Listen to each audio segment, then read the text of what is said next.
They thought she was a fool. My husband and his family conspired to marry him to his mistress while celebrating their party, unaware that I was signing the sales contract for the $15 million mansion they lived in. When my husband returned home, he screamed hysterically in front of the gate. He was shocked to discover that his luxurious house had already been sold, and the real wedding gift for him was just about to begin. As the Los Angeles sky was fading into a deep orange, Alara Vance finally hit the send button on a crucial email on her computer. The final design for the year's most important client project was complete. A wave of relief washed over her tense back. She leaned back in her office chair, massaging her slightly throbbing temples. It was already 8 p.m. She had been working non-stop since 8 a.m. All she had done was grab a quick nap in the office and eat a snack. The office, which had previously been buzzing with activity, was now starting to empty out. Only a few colleagues remained, rushing to meet their own deadlines. Alara picked up her cell phone. There was no reply from her husband, Grant. That morning, Alara had sent him a message of encouragement. "Be careful on your business trip to Seattle, darling. Eat well. I'll wait for news from you." Beside the message were only 2 gray ticks. He hadn't read it yet. Alara Sayed. Grant was probably very busy. Client meetings in Seattle must be taking up a lot of his time, she thought. Her husband had been gone for 3 days, and the house felt empty without him. Although she worked hard, she always strived to meet Grant's needs. She always missed him. She missed the jokes and laughter of the man she had been married to for 5 years. Before organizing her desk and heading home to soothe a moment of loneliness, Alara opened the Instagram app on her phone. Her fingers automatically scrolled through the feed. News from an old friend, a furniture ad, a couple of recipe videos, and then a photo post stopped her progress. The photo had been posted by her mother-in-law, Mrs. Sterling. Alara's heart began to beat a little faster, not from a bad feeling, but because the photo was too striking. It was a wedding photo. In it, her husband, Grant, stood gallantly in an ivory tuxedo. Beside him, smiling broadly, was a face Alara knew well. Chloe Davies, a junior employee from another department. Chloe wore a matching wedding dress and heavy makeup. Both held what appeared to be a marriage vows book. The most shocking thing was the people around them. Mrs. Sterling stood right next to Grant, embracing her son proudly. Alara's sister-in-law, her husband's aunts, and uncles, they were all there.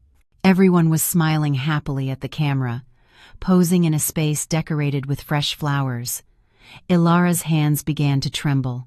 This had to be a mistake. Perhaps it was an old photo, or maybe just a celebration party, but their attire was clearly wedding-specific. Alara read the caption Mrs. Sterling had written. The sentence was short, but it felt like a slap in Alara's face. "My dear son, may you be happy forever with our Chloe. You finally took the plunge." Alara's world seemed to stop. The air in the well-conditioned office suddenly felt suffocating.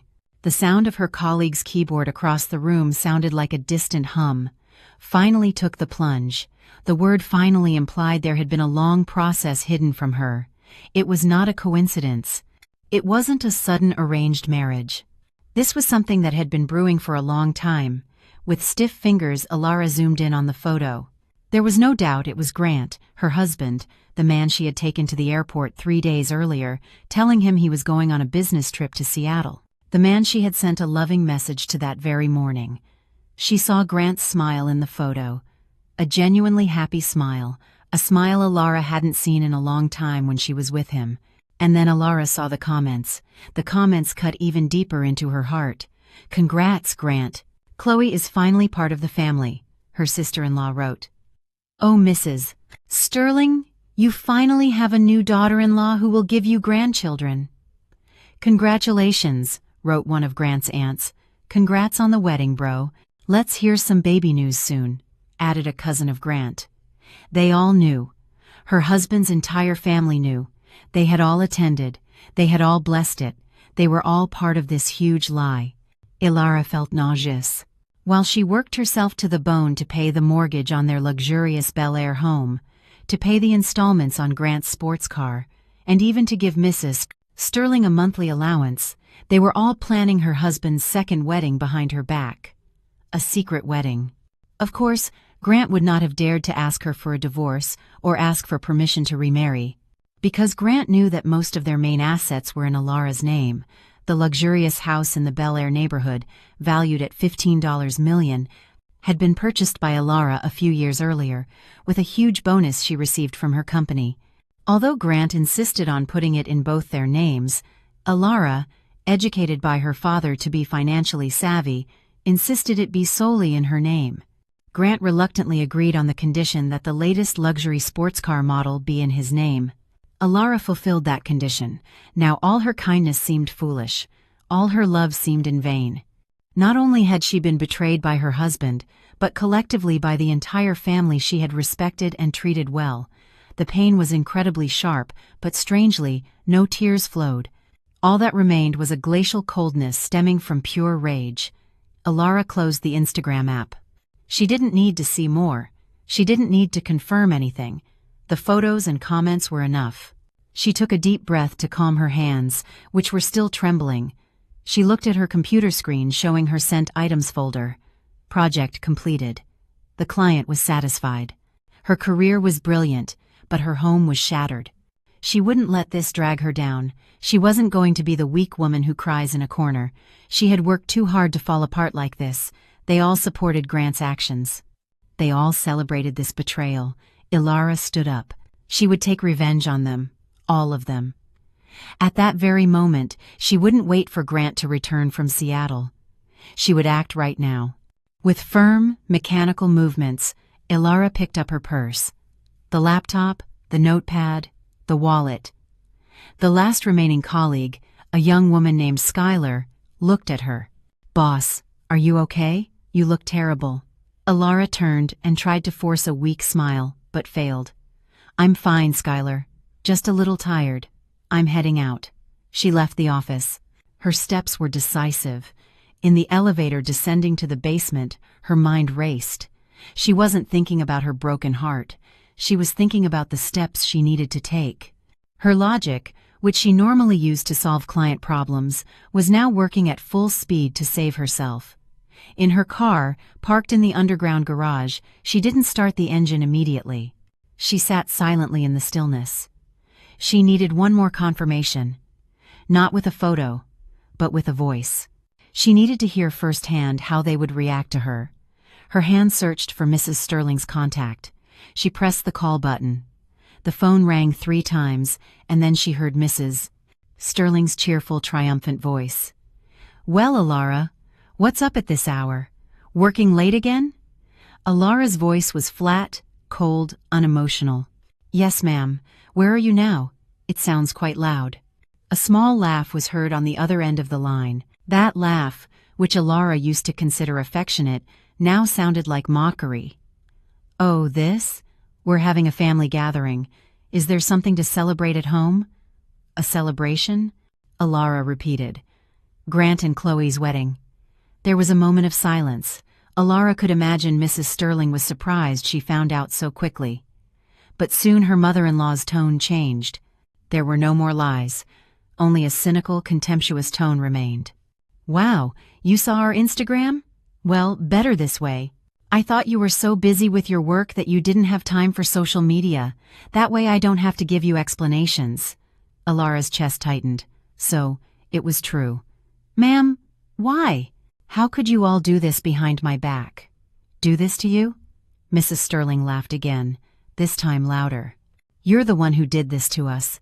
Alara Vance, what have you given my son in 5 years of marriage?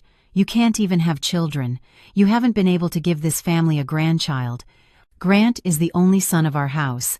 He needs offspring. He has to carry on the lineage." The words, "You can't even have children," cut like a dagger. They had never done medical tests. Grant always refused with the excuse of being busy. The blame was always placed on Alara. "But why a secret wedding? Why didn't you talk to me properly?" "Talk to you? For what? You would never have allowed it. You are a selfish career woman. You value your work more than your husband. Look at Chloe. She is good wife material, and most importantly, she is fertile. She is already 2 months pregnant with Grant's baby. I told my son it was better to marry them than to let them keep sinning. It's legal, right? As an educated woman, you should understand. You should be willing to support your husband. 2 months pregnant.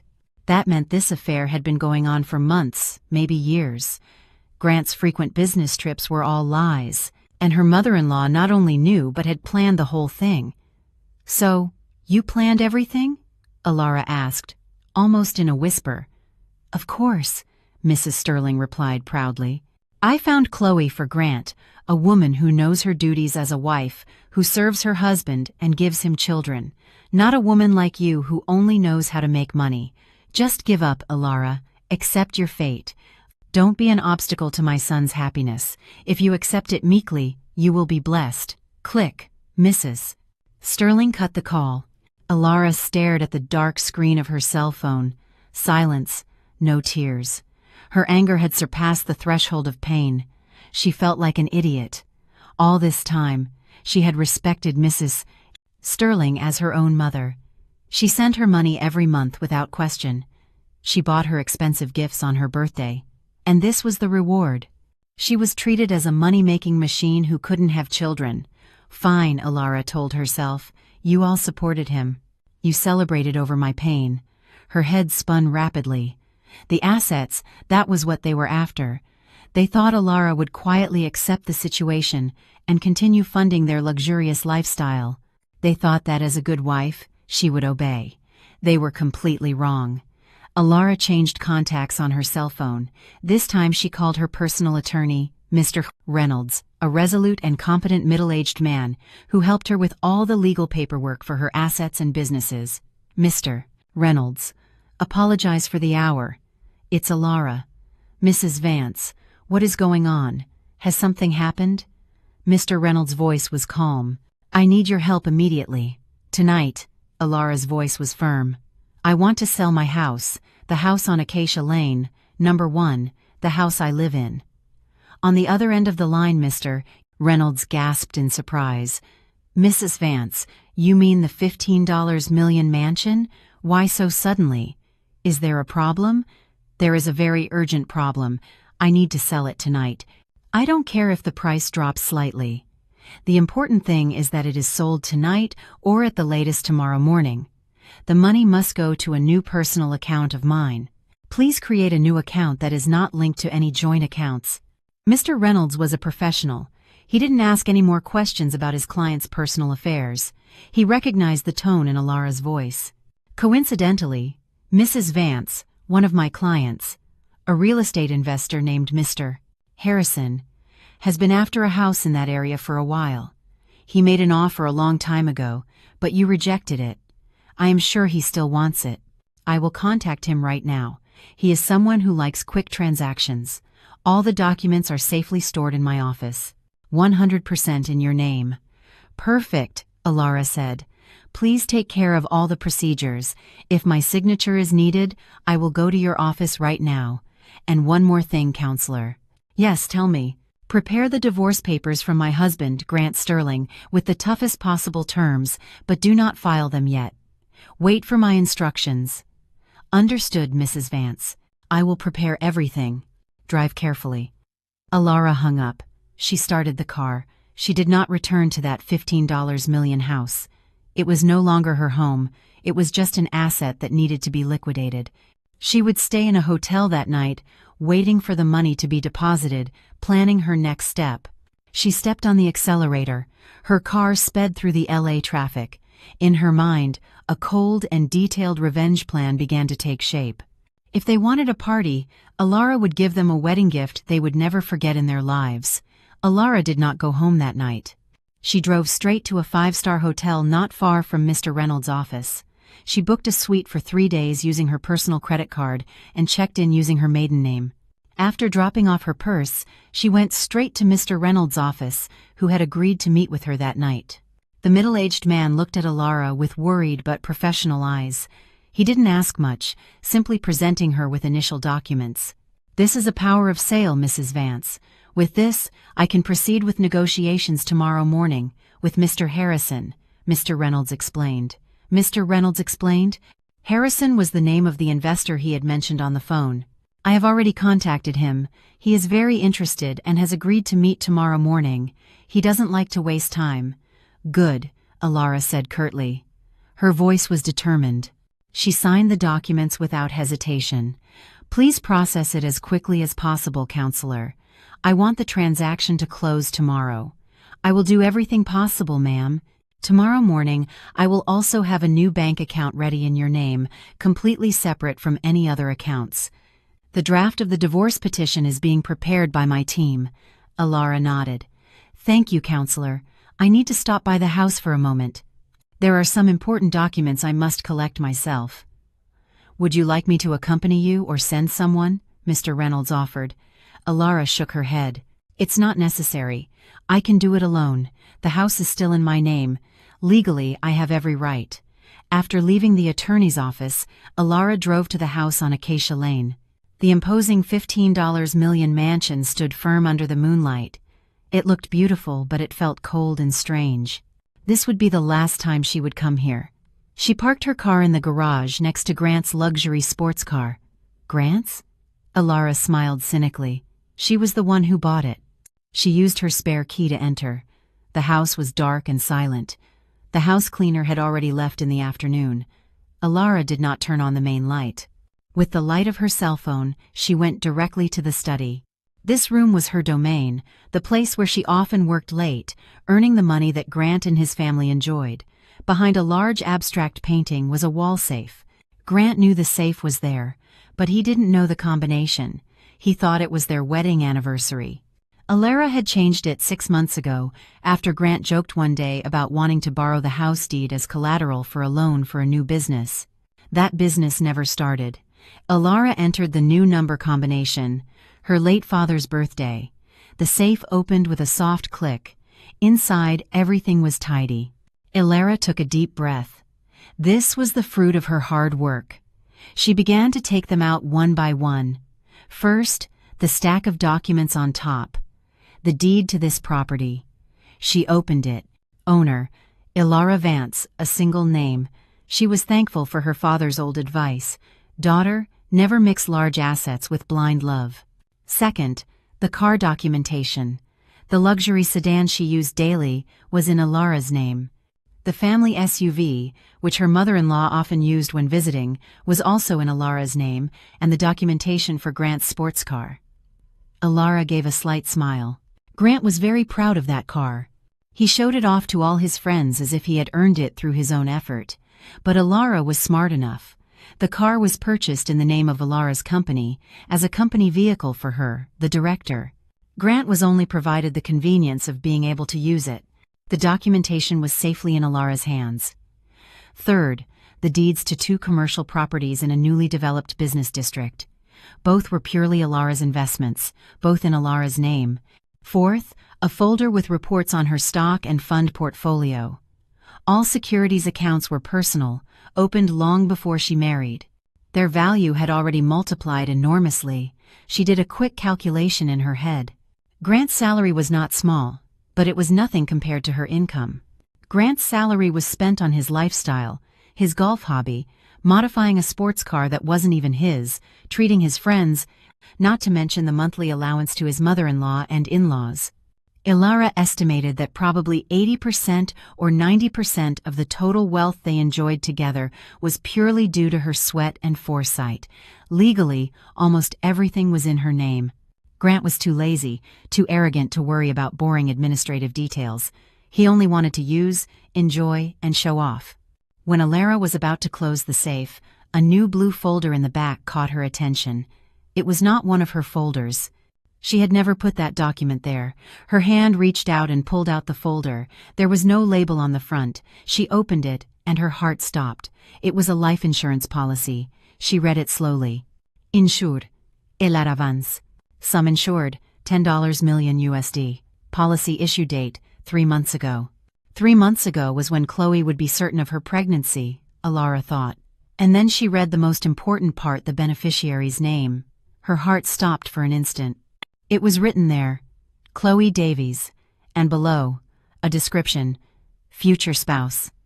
Alara's breath hitched. The blood in her entire body seemed to freeze. This was no longer a simple affair. This was no longer a simple secret wedding.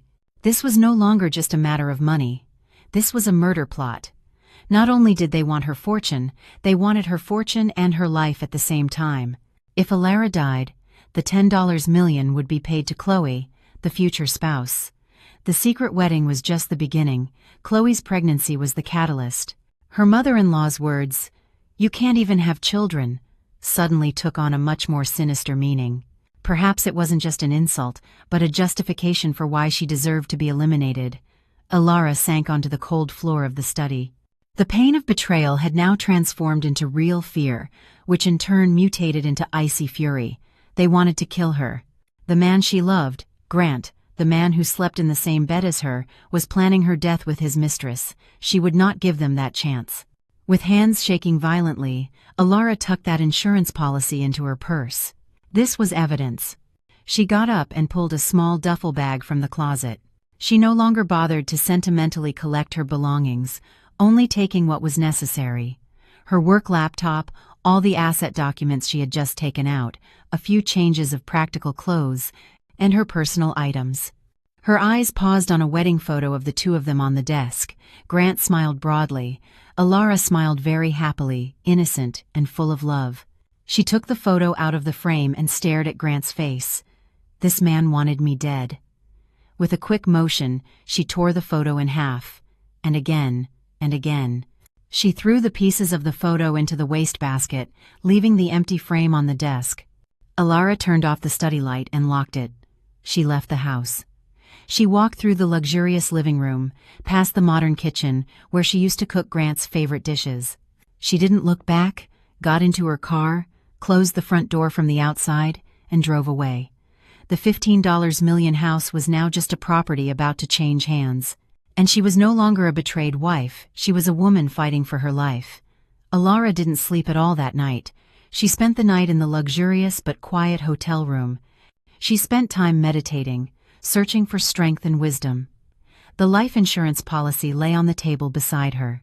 Every time her eyes saw that blue folder, any remaining doubt or sadness instantly vanished, replaced by steely determination. This was no longer a matter of divorce, it was a criminal matter. At 8 a.m., her cell phone rang. It was Mr. Reynolds. "Mrs. Vance, good news. Mr. Harrison has agreed 100%. We will meet at my office at 10 a.m. He will bring his notary and legal team immediately. He wants to close the deal today, as you requested?" "Yes, counselor. I will be there at 10. "Thank you very much," Alara replied. Her voice was calm and composed. She prepared herself. She chose her best business suit, a fitted black jacket, an impeccable white shirt, and an elegant dark gray scarf. She applied light makeup to hide the traces of the sleepless night. The image she saw in the mirror was not that of a wounded Alara, but that of a cold, focused negotiator, Director Vance. 5 minutes before 10, she arrived at Mr. Reynolds' office. Mr. Harrison, a burly man in his 52nd, was already waiting for her. He was accompanied by 2 lawyers and a notary. The meeting was quick and efficient.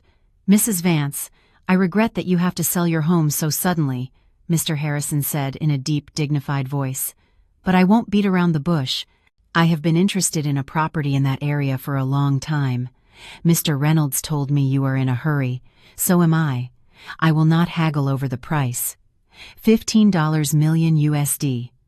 I agree. My team has reviewed the legal documentation this morning. Everything is clean and in your name. I will pay the total today via an immediate wire transfer, on the condition that we sign the purchase agreement before 2 p.m. today, so I can register the changes immediately." Alara nodded. "Agreed, Mr. Harrison. I appreciate your understanding and efficiency. Let's proceed." For the next 2 hours, the meeting room was filled with the sound of papers and legal discussions between the attorneys. Alara sat silently, reading every clause meticulously. She was focused. At 1 p.m., all documents were ready. Before the notary, Alara signed the purchase agreement. Her hand did not tremble at all. When the pen glided over the paper, she did not feel a loss. She felt freedom. She had just gotten rid of a great burden. The burden of a house full of false memories and evil plans.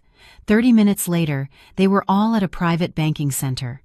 Mr. X/Ev4 blank/and-FT Harrison's team executed the $15 million transfer process. Alara provided the number of the new account that Mr. Reynolds had just created that morning, an account Grant had no idea about. At 1:45 p.m., Alara's cell phone received a notification, a message from the bank, transaction successful. $15 million deposited into your account. Alara showed the notification to Mr. Reynolds and Mr. Harrison. Mr. Harrison smiled satisfied. A pleasure doing business with you, Mrs. Vance. My team will collect the keys to the house this afternoon as agreed. Of course, Alara said. She had already emptied the house of her personal belongings. She didn't care about the rest. After Mr. Harrison and his team left, Alara did not leave the bank immediately. She sat down with the manager of the private banking center with Mr. Reynolds' help. Now I have to take care of a few more matters, Alara told the manager. First, she opened her mobile banking app, logging into the joint account. That was the account she normally filled at the beginning of the month for household expenses, bills, and Grant's allowance. There was still about $140,000 left. Alara hit the transfer button. She moved all that money, down to the last penny, the $140,000, to her new account. The joint account was now officially empty. Balance: $0. Second, she looked at the manager. I am the primary cardholder. There are 2 supplementary cards under my account, both in the name of Mr. Grant Sterling. Please cancel both supplementary cards permanently, effective immediately. May I ask the reason, ma'am? The manager asked politely. I lost the cards. I am concerned about misuse, Alara replied curtly.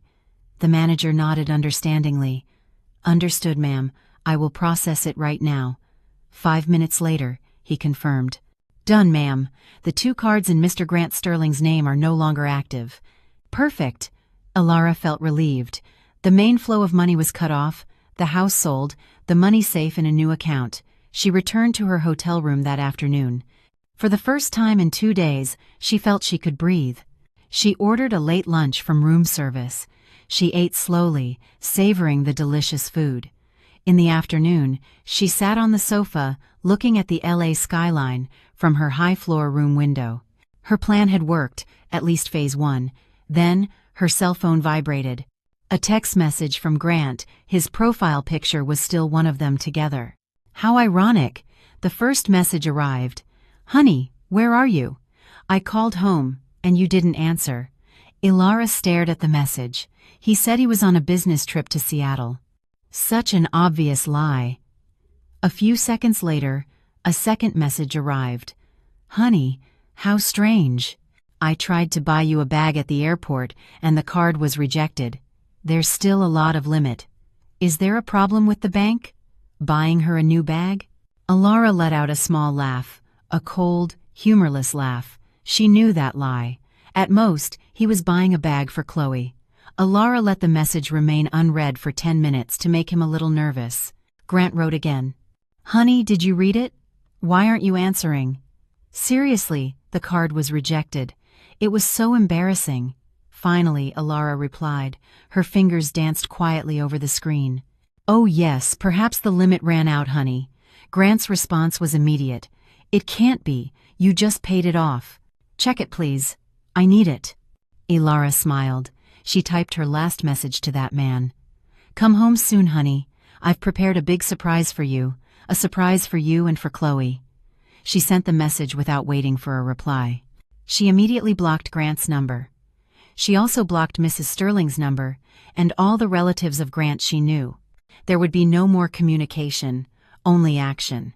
Phase 2 would begin tomorrow, taking control of company assets and preparing evidence of the suspected fund embezzlement. The game had just begun.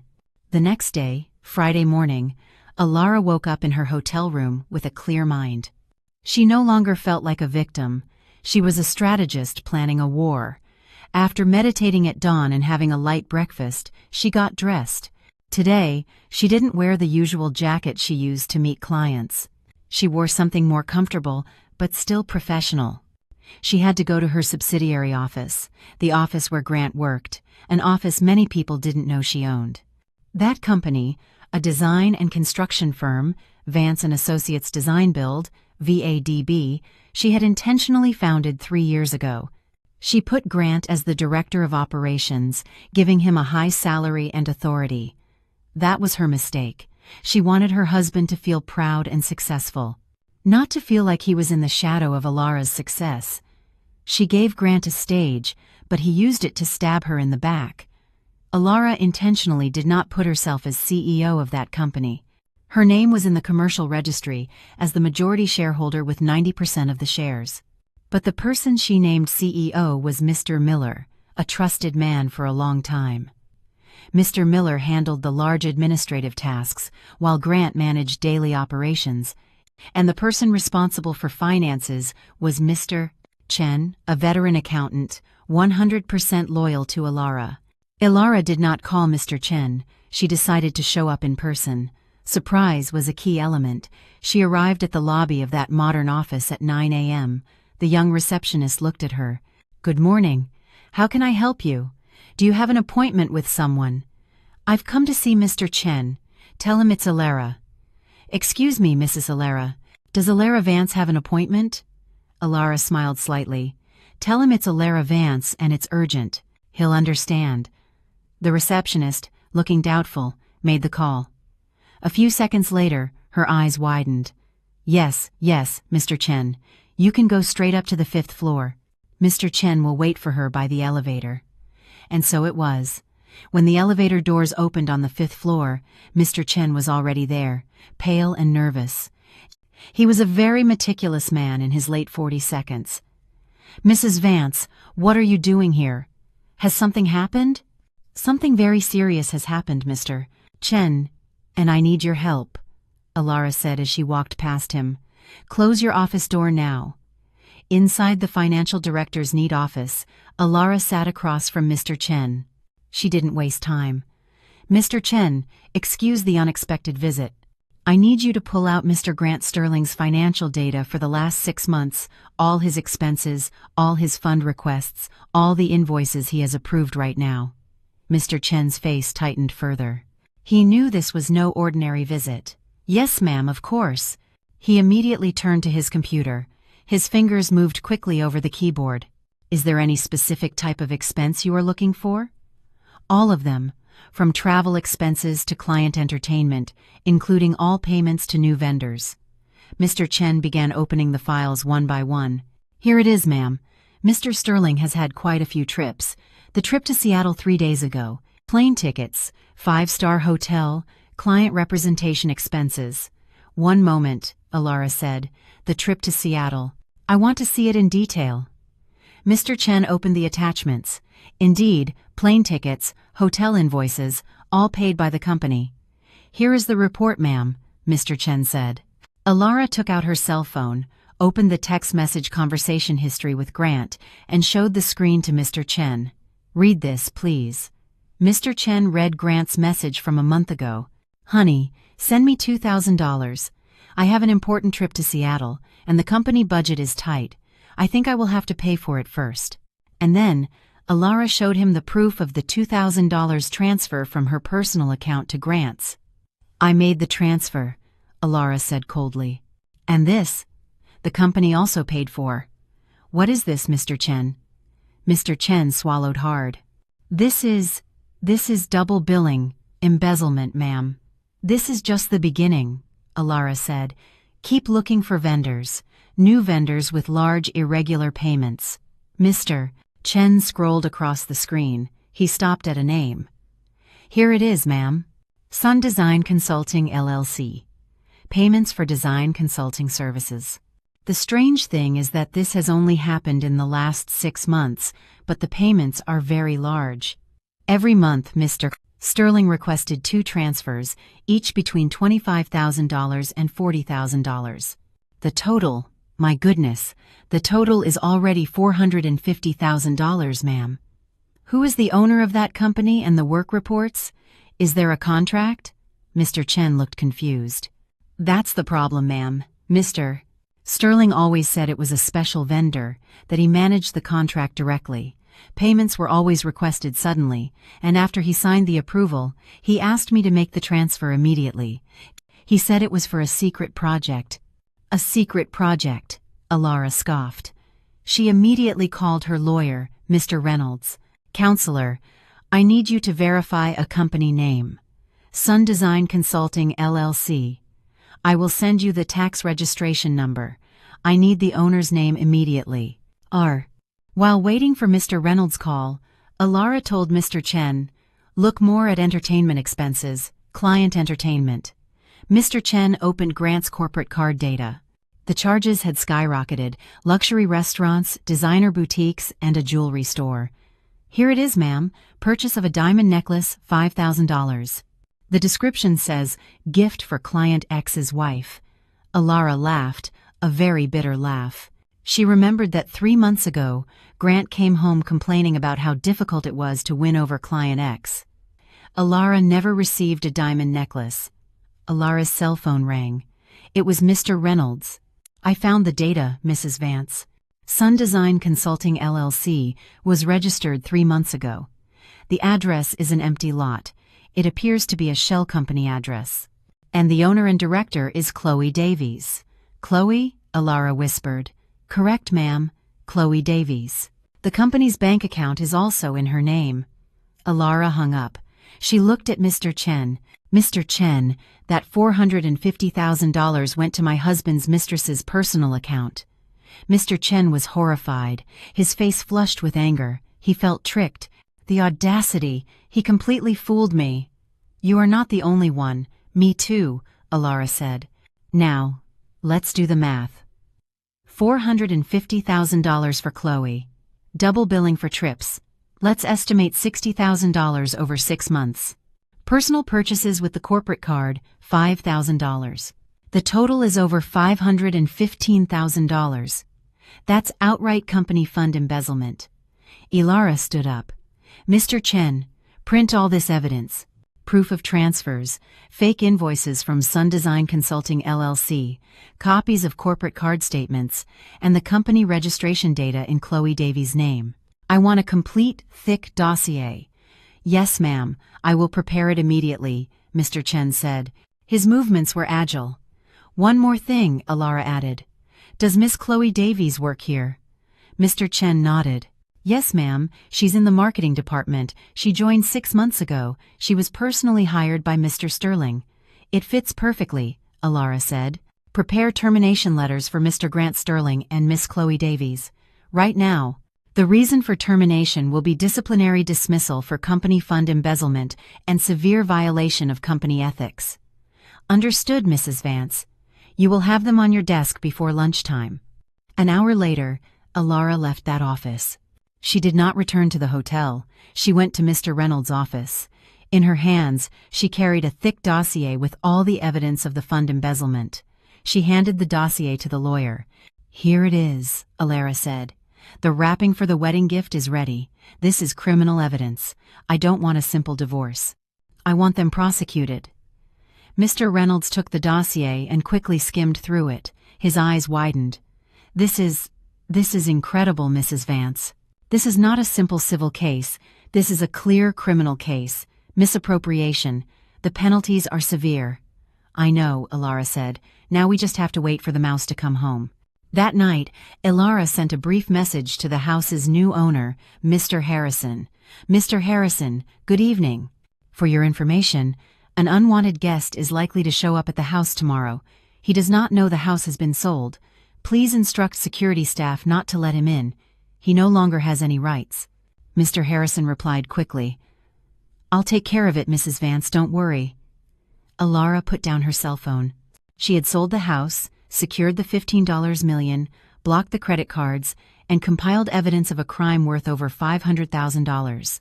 She also had a $10 million life insurance policy as proof of attempted murder. The gift was carefully wrapped. Now she just had to wait for Grant and Chloe to come pick it up. Saturday noon, the weather in Los Angeles was very hot. A taxi pulled up right in front of the imposing gate on Acacia Lane. The back door opened. Grant got out first. frowning and looking haggard. He slammed the taxi door shut. Chloe got out with difficulty, dragging a large suitcase and complaining. "Honey, it's so hot. Why didn't the driver come pick us up? You said you had a personal driver." Chloe complained. Her expensive clothes looked wrinkled. "What kind of honeymoon is this? We come back and are greeted by this suffocating heat." "Shut up," Grant snapped. "My head hurts." Grant was in a very bad mood. The honeymoon plan, the 3-day trip to Cabo with Chloe, which he had told Alara was a business trip to Seattle, had turned into a disaster on the last day. The corporate card was rejected when he tried to pay the hotel. His personal credit card, which Alara always paid, was also rejected. He could barely pay with the cash left in his wallet and all of Chloe's savings. They had to take a taxi from the airport. It was very humiliating, and his wife Alara was very strange. She sent him a message about a surprise, and then her number was unavailable. Mrs. Sterling and his family's numbers were also blocked. Grant snorted. At most it would be a fleeting anger. It would pass when he got home. He had already mentally prepared himself to face Alara's anger. He planned to say, "I had no other choice, Alara. Chloe is pregnant. You have to understand." He walked to the gate and took the remote control out of his pocket. He pressed the button. Click. There was no response.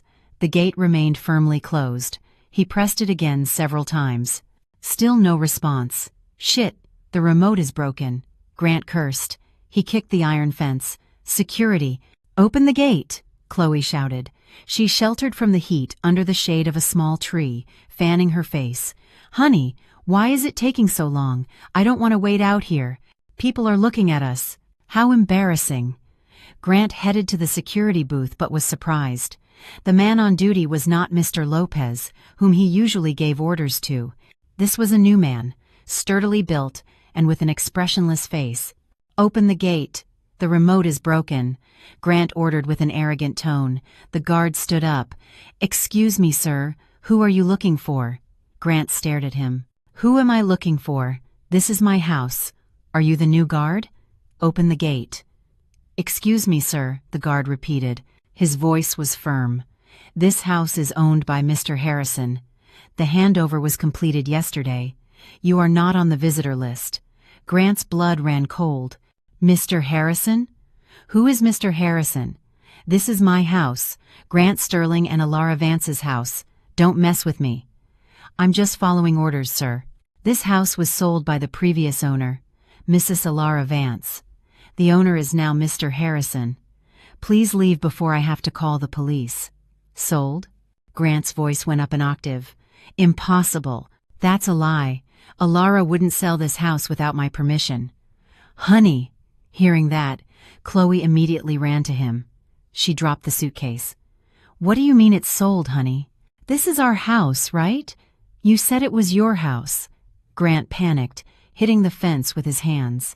Alara Vance, come out." "Don't joke, Alara, come out." The main door of the imposing house opened, but it wasn't Alara who came out. A neat-looking man, probably a personal assistant, approached the door. He looked at Grant and Chloe with cold eyes. "What is this commotion?" he asked. "And who are you?" "Where is my wife, Alara?" Grant shouted. "I am the assistant to Mr. Harrison, the new owner of this house," the man replied. "Mrs. Alara Vance handed over the keys yesterday. The house is empty. Who are you? If you don't leave, I will call the police for disturbing the peace on private property." "It's a lie. This has to be a lie." Grant lost his mind, trying to jump the fence, but the guard immediately stopped him. Chloe collapsed onto the hot asphalt. Her makeup ran with the sweat and tears that began to flow. "Honey, is it really sold? Then where are we going to live?" "You lied to me, honey. You said you were rich. You said I would live here like a queen." "Shut up," Grant shouted, frustrated. Just then, a minivan pulled up behind their taxi. The doors opened. Mrs. Sterling, his sister-in-law, and several of Grant's uncles got out. They came with cheerful faces. Their intention was to support Grant and Chloe when they confronted Alara. They planned to pressure Alara into accepting Chloe as a second wife. But what they saw was a chaotic scene, a disheveled and angry Grant arguing with a guard, and Chloe crying hysterically on the sidewalk next to an open suitcase. "Grant, what's going on?" Mrs. Sterling yelled as she ran towards him. "Why are you outside? Why is Chloe crying in the street?" Grant turned to his mother. His eyes were bloodshot. "Mom, the house. The house has been sold." "What?"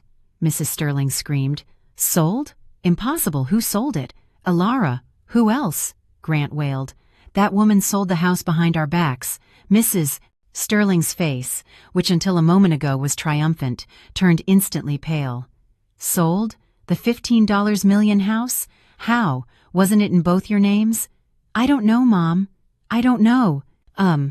Grant punched the gate pillar with his fist. His hand hurt, but his heart hurt much more. A mixture of shame, rage, and confusion. Now they were all on the street. Rich people who now looked like vagrants. Grant, Chloe, Mrs. Sterling, and all their families stared blankly at the door of the luxurious house, now firmly closed to them. They had just lost their biggest asset. Chloe continued to sob. "I don't know, honey. I like this house. You have to take responsibility. I'm pregnant with your child. I don't want to suffer." "Shut up. Can't you be quiet?" Mrs. Sterling yelled at Chloe. "This is all your fault. If you hadn't gotten pregnant, Grant wouldn't have rushed with you, and Alara wouldn't have been so angry." "Wow, now it's my fault. You were the one who supported me the most. You said Alara couldn't have children," Chloe retorted undeterred. In the middle of the chaos, Grant slumped weakly onto the curb. Next to Chloe, he held his head, which he felt was about to explode. It was over. The house was gone. He had no money. The credit cards were blocked, and he was stuck with a hysterical new wife and a mother who blamed him.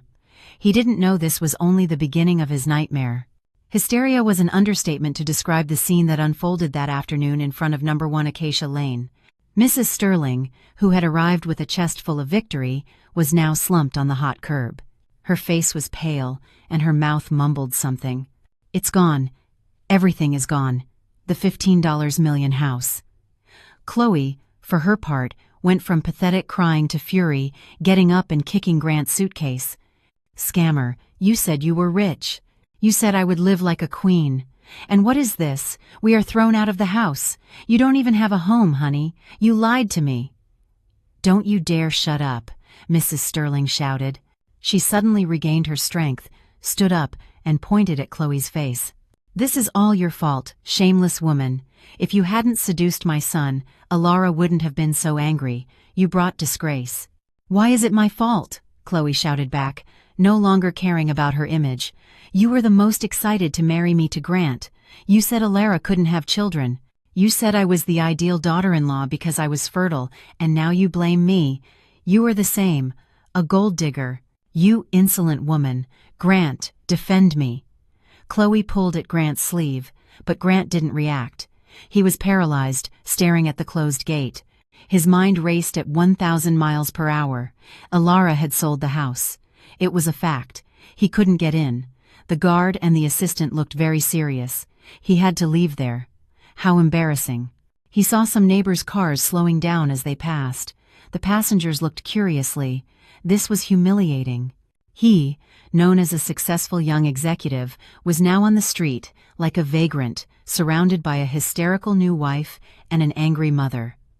Money. He needed money. He had to take them to a hotel or Chloe's apartment. Yes, the apartment. At least there was a place to rest, but to get there he needed money. He had to call a taxi. Grant checked his pockets. His wallet was thin. Only a few $50 bills were left. The rest of the cash he had taken out before his honeymoon, barely enough for a taxi, let alone a hotel. The credit cards were blocked. That meant Alara had already taken action, but there was still the joint account, the account Alara filled for household expenses. There was still $140,000 left there. He remembered clearly. Alara wouldn't be so stupid as to drain the joint account. It was joint money. With somewhat shaky hands, Grant pulled out his cell phone. He ignored Chloe and Mrs. Sterling, who continued to yell at each other. He opened the mobile banking app and looked for the joint account icon. He entered the password. His heart pounded fiercely. The application opened. He pressed the balance inquiry menu. A number appeared on the screen, a number that made him nauseous. Available balance, $0. Completely empty, down to 0. No, impossible, Grant mumbled. He hit the refresh button. The result was the same. He closed the app and logged in again. Still the same. 0. And then he remembered that Alara had blocked his number after sending him the message about the rejected card. This was not a system error. It was intentional. Alara had drained the account. A cold sweat began to bead on Grant's forehead. Although it was very hot, he quickly switched to another banking application. His personal payroll account, the account where he received his director's salary, he opened it. Balance, $250. Only $250 left. The paycheck had just arrived last week, but he had spent freely in Cabo before the card problems arose. He thought he could use the corporate card as usual. He was completely broke. No house, no money. Honey, Chloe shook him. Let's go to my apartment. The apartment you bought me. I don't want to be here. The apartment. Oh God, the apartment. Grant remembered something. He had bought a small studio 6 months ago, but the money was bought on installments and the down payment. Grant suddenly felt very afraid. He didn't remember exactly what money he had used. He often diverted money from the company, money from vendors.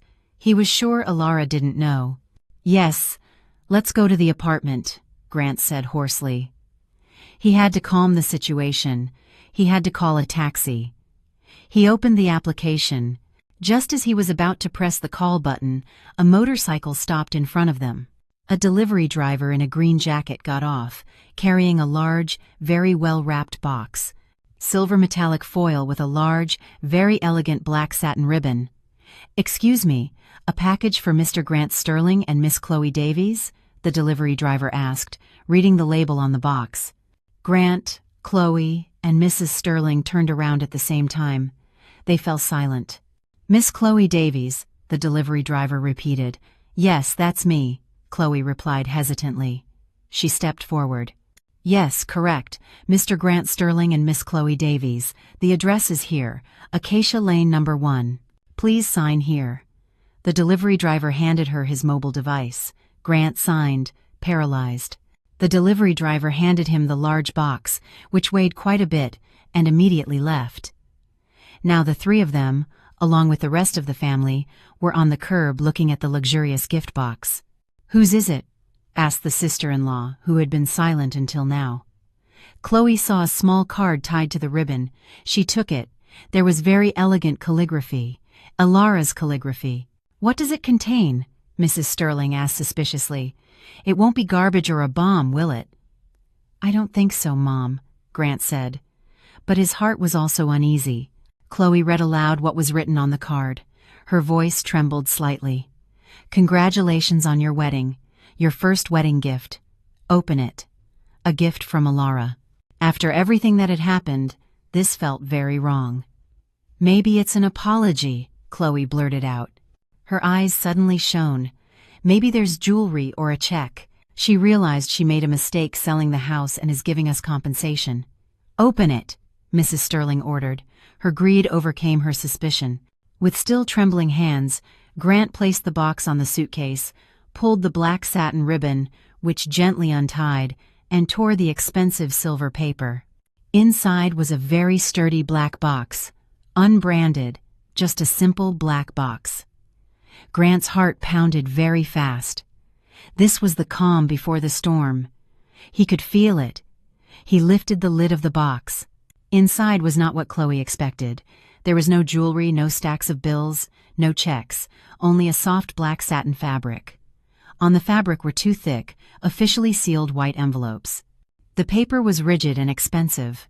The logo of the company where Grant worked, the design and construction company, was printed in the upper left corner. One envelope said to Mr. Grant Sterling. The second envelope said to Miss Chloe Davies. Grant's breath was cut short. This was not a gift. It was an official letter. "They're just letters," Chloe shouted, disappointed. She immediately snatched the envelope with her name. "What is this?" Grant grabbed his envelope. His hands were stiff. He felt the gaze of Mrs. Sterling and the entire family on him. He sharply broke the seal. He took out the folded paper inside. It was written on official company letterhead with Mr. Miller's signature. Grant read it. His eyes moved quickly over the lines. Subject: Notice of disciplinary termination. Attention! Grant Sterling, Director of Operations, following the results of an internal audit and in consideration of a serious violation of ethics and immoral conduct that damages the company's honor.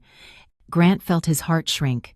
With the issue date of this notification, the company officially notifies the termination of the employment relationship with Mr. Grant Sterling by disciplinary dismissal. He is not entitled to severance pay, final settlement, or any company benefits. All company assets, including the company vehicle, must be returned within 24 hours. Fired! That voice was not Grant's, it was Chloe's sharp cry. She had also finished reading her letter. The content was similar: disciplinary dismissal. The reason was violation of company ethics, an inappropriate relationship with a superior, and involvement in a conspiracy that harmed the company. "I've been fired, honey. I've been fired!" Chloe shook Grant. The letter fell from her hands and fluttered onto the asphalt. Grant himself couldn't speak. He had been fired from the company he ran. How? Mr. Miller? What is this dismissal? Mrs. Sterling wailed. She snatched the letter from Grant's hand, reading it quickly. Her eyes widened. Disciplinary dismissal? How? Grant, you're the director there. You're important. Grant didn't answer. He looked with empty eyes inside the black box. His eyes caught something else. Beneath the satin fabric holding the 2 envelopes was another card, a small ivory card, smaller than the greeting card before. He extended a trembling hand and picked up the small card. Again, Alara's calligraphy sharp, determined, cold.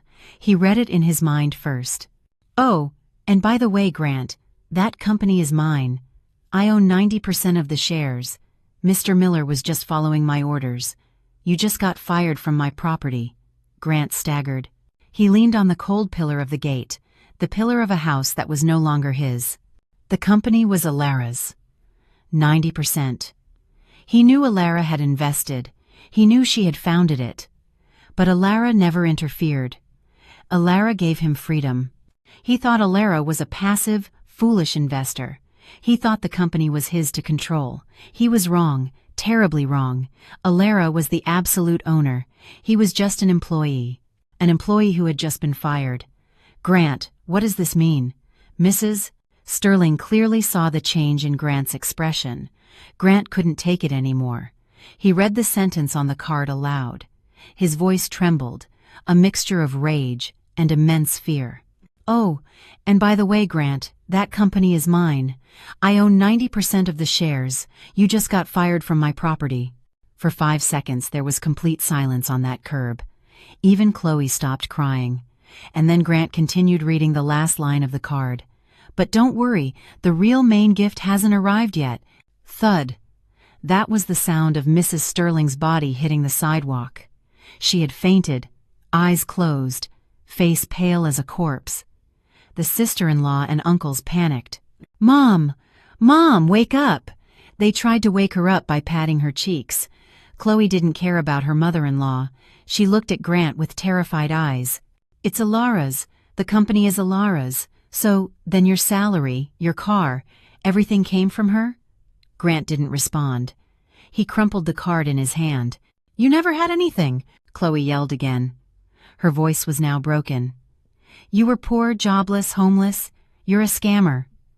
Chloe pulled at her hair like a madwoman, sobbing. She had bet everything on marrying this man. She was pregnant, and now she knew the man had nothing. She was fired. She wouldn't receive compensation. She was trapped. "The main gift hasn't arrived yet," Grant whispered to himself. The phrase echoed in his head. He saw his mother passed out on the asphalt.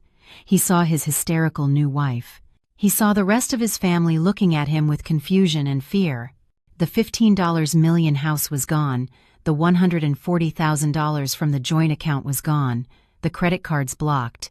The job with a salary of hundreds of thousands a year was gone. The sports car would be reclaimed. He had been fired for disciplinary reasons, and Alara said the main gift had not yet arrived. A pure and cold terror ran down Grant's spine. What else was left? What could be worse than this?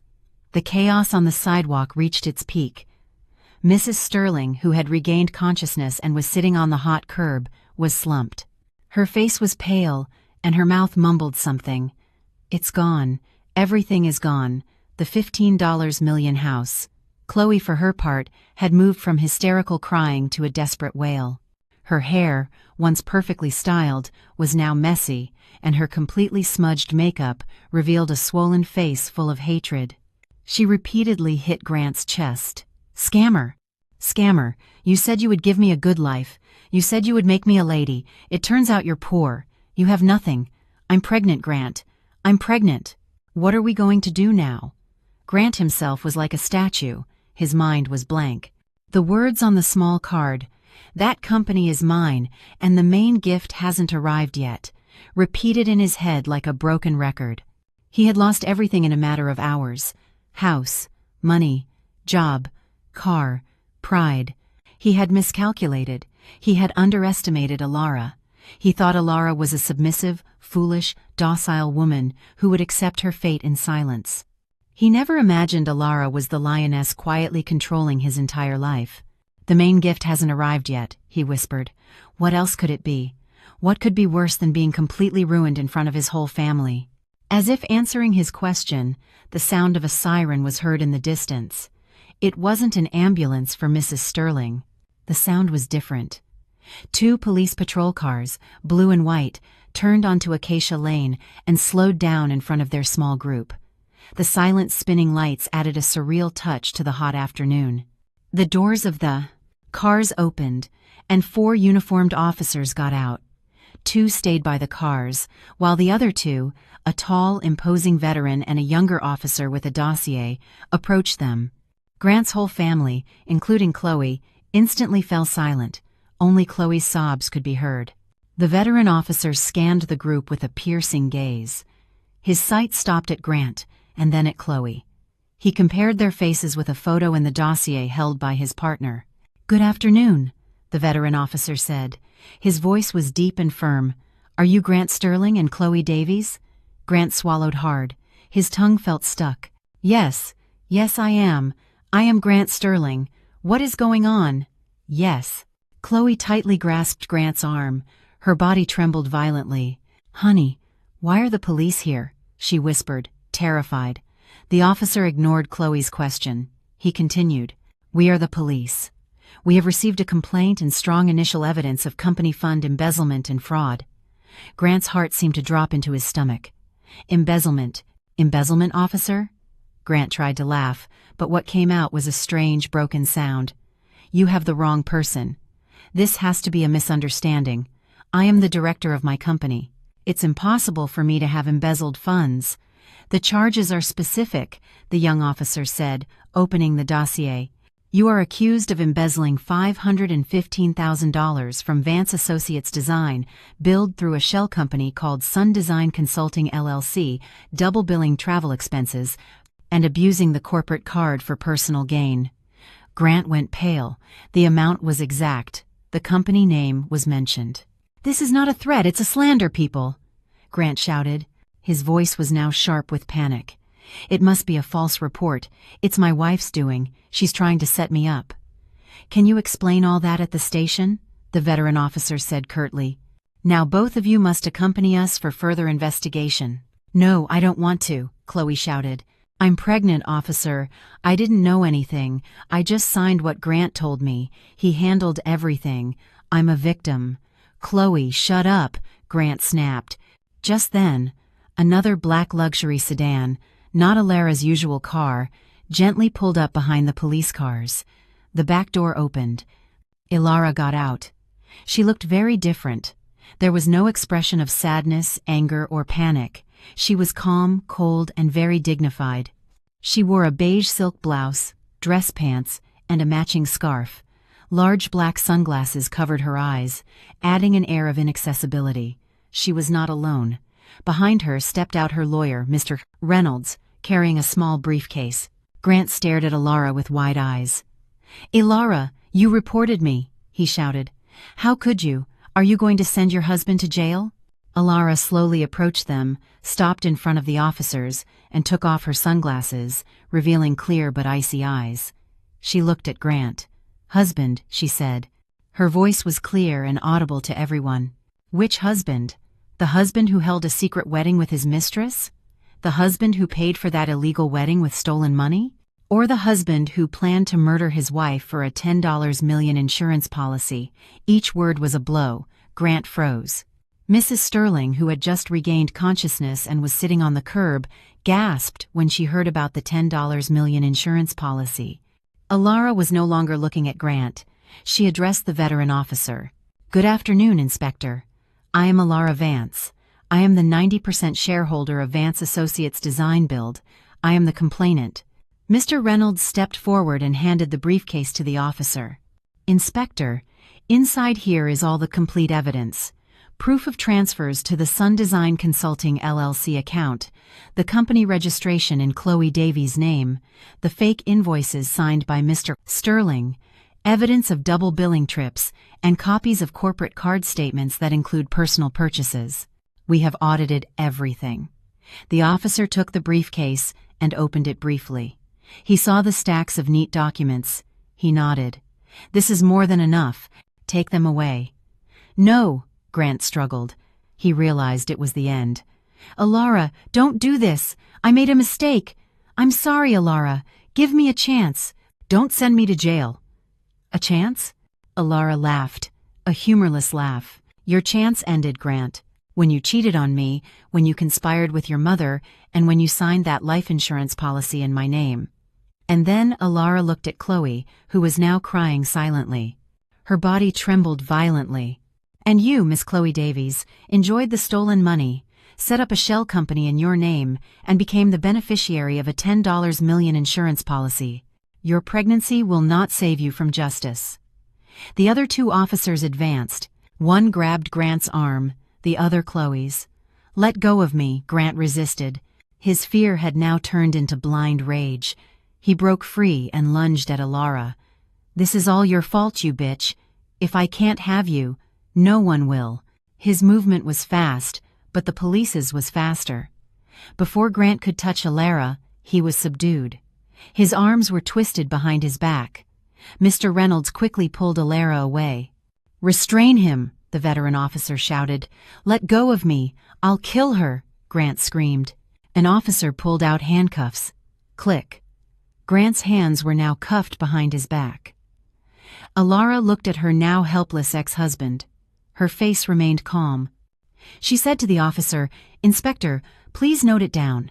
The death threat in front of these witnesses supports my other complaint about the insurance policy." "Yes, ma'am, noted," the officer said, motioning for Grant to be taken to the car. "Alara," Grant continued to shout. His voice as he was dragged to the police car was now full of desperation. "I regret it, Alara. I swear. I love you. Let go of me. Mom, help me. Mrs." Sterling watched in shock, her son, her pride, now handcuffed as a criminal. Thud. Chloe, seeing Grant handcuffed and realizing her fate, finally fainted. Her body slumped onto the curb. "Inspector!" Grant's sister-in-law cried out. "Take her away. There is medical staff at the station, too," the veteran officer said without compassion. A waiting female officer quickly helped move the unconscious Chloe to the second police car. The doors of the two patrol cars closed, the sirens turned on again. They slowly drove away down Acacia Lane, taking a screaming Grant and a passed-out Chloe. Alara stood still and let out a long sigh. The main gift had been delivered. Mrs. Sterling crawled on the asphalt with what strength she had left. She looked at Alara with eyes full of hatred. "You are a viper. You ruined my son. You ruined our family. You will rot in hell." Alara looked at her mother-in-law, her ex-mother-in-law, for the last time. "You ruined your son yourself when you supported his greed, when you justified his betrayal, when you celebrated with him over my pain. You reap what you sow." Alara turned and put her sunglasses back on. She got into her luxury car. Mr. Reynolds followed her. The car drove away in silence, leaving behind Mrs. Sterling screaming on the hot curb, and the rest of the family plunged into shame and despair. The game was over. Alara had won.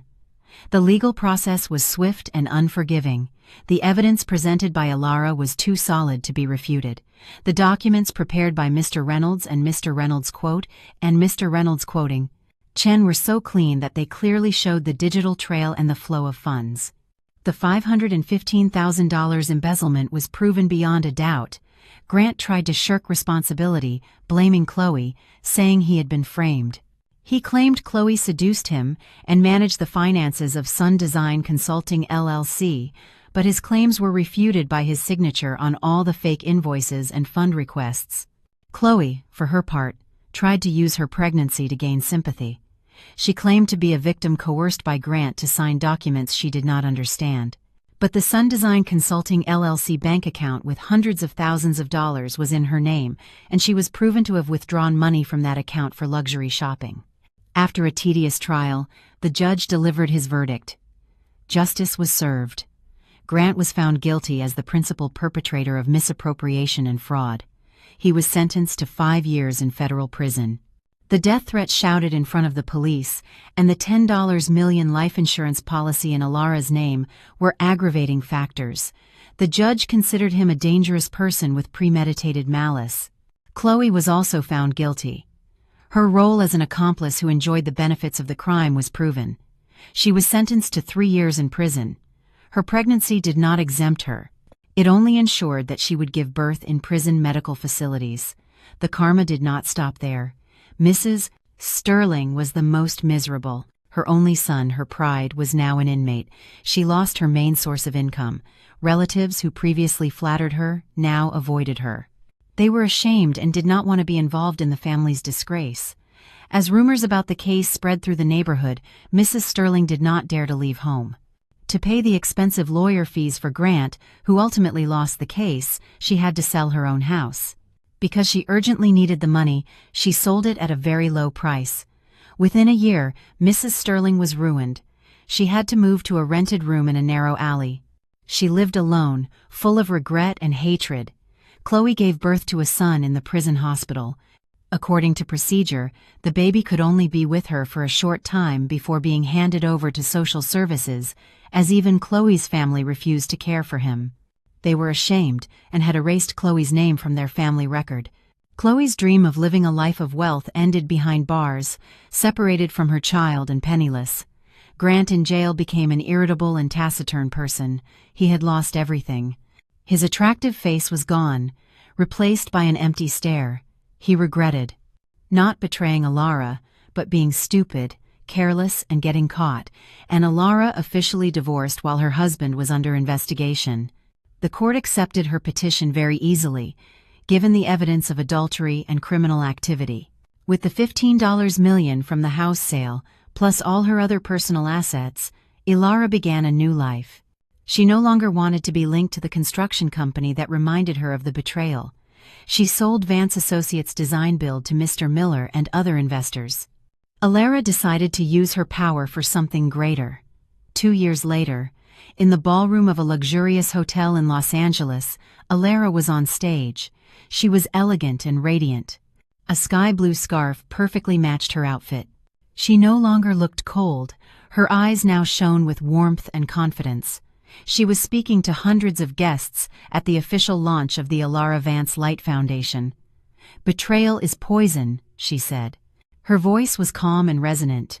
"It can kill us inside, but it can also be an antidote if we choose not to die. It can force us to see our own worth. Today, I am not here as a victim. I am here as a survivor who chose to transform that poison into strength." A thunderous applause erupted.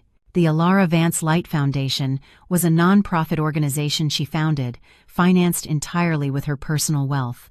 Its purpose was to provide legal support, protection, and financial independence training to women victims of domestic violence and financial fraud.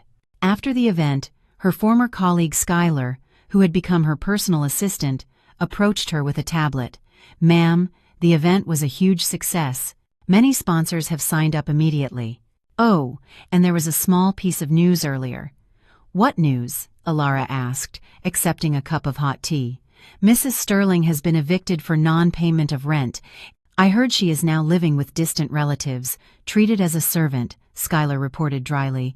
"And about Miss Davies, her request for parole has been rejected by the judge. He considered that she still shows no signs of remorse." Alara was silent for a moment. She looked out the window, watching the LA sun begin to set. She felt no satisfaction or pity, just a neutral feeling. The justice of the universe had followed its own course. Everyone had reaped what they sowed. "Understood," Alara finally said, turning away from the window and smiling at Skylar. "Don't worry about that news. We still have a lot of work to do. Schedule a meeting with the legal team. We have a new client who needs our help." Alara left the ballroom surrounded by people who admired her. She had lost a traitorous husband, but she had found herself. She was free, wealthy, and most importantly, she had transformed her scars into a light for others. That was the best karma and the most satisfying ending to the story.